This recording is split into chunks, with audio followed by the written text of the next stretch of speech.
परमात्मा के प्रति भक्त का यही भाव है कि वह परमात्मा के प्रति अनुग्रहित रहे, उसे धन्यवाद दे।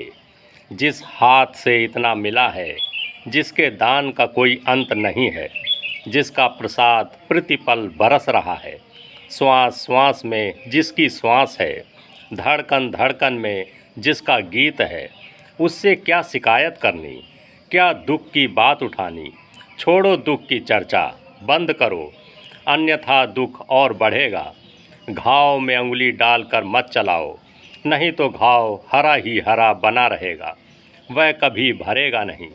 परमात्मा का सुखपूर्वक स्मरण करो, और इतना सुख है कि कोई कारण नहीं कि क्यों तुम सुखपूर्वक स्मरण ना कर सको।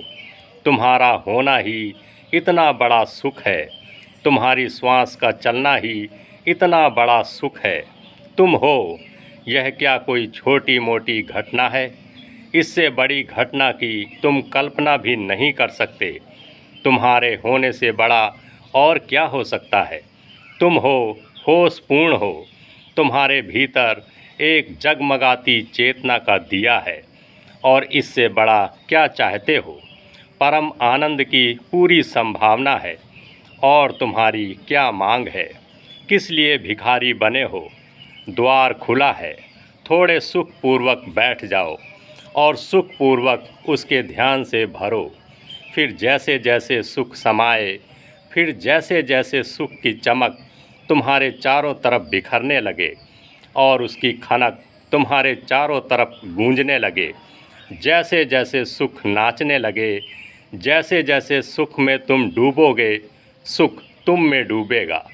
जैसे जैसे तुम सुख के साथ एक होने लगोगे, और तब उसका स्मरण एक महासुख बन जाएगा।